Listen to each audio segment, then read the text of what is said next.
عارف صاحب، یہ آئینی ترمیم اگر منظور ہو جاتی ہے تو وکلا برادری کا اس پہ ریاکشن کیا ہے؟ کیونکہ جسٹس منصور کو تو نہیں چیف جسٹس لگتا کہ بنایا جائے گا اس کے بعد۔ دیکھیں، آئینی ترمیم اگر منظور ہو جاتی ہے تو اس کے بعد آئین نہیں رہتا، یہ اچھا، سب سے بڑی بات ہے۔ اسی وجہ سے وکلاء اور قانون سے تعلق رکھنے والے لوگ جو ہیں وہ احتجاج کر رہے ہیں اور بہت زیادہ احتجاج کر رہے ہیں۔ اس کی وجہ یہ ہے کہ اگر آپ یہ ترامیم جو ہیں ان پہ غور کریں اور ایک ایک کو دیکھیں تو آپ حیران رہ جائیں گے کہ اس سے تو وہ چیزیں ساری، یعنی عدلیہ کی آزادی والا معاملہ جو ہے یہ بڑی محنت کے بعد، بڑی سٹرگل کے بعد حاصل کیا گیا تھا الجہاد ٹرسٹ کا، جس کا میرے چھوٹے بھائی نے حوالہ دیا، حضرت صدیق صاحب نے۔ یہ اس لیے طے کیا گیا تھا کہ اس وقت بھی انتظامیہ جو تھی وہ ججز کو مقرر کرتی تھی، اور یہ جو ٹرانسفرز وغیرہ ہوتی تھی ججز کو بھیج دیا جاتا تھا جو پسندیدہ نہیں ہوتے تھے،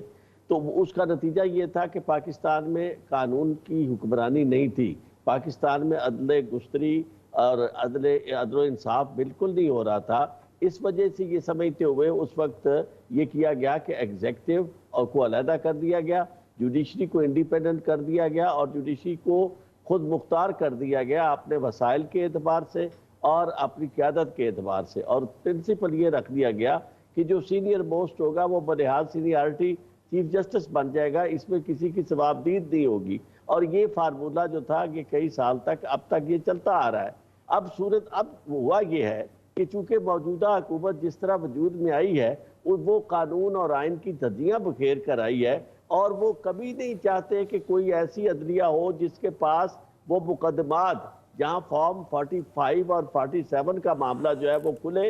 اور ان کی حکومت ختم ہو جائے، وہ یہ نہیں چاہتے۔ اور وہ کبھی نہیں یہ چاہتے کہ کوئی احتجاج کر سکے اور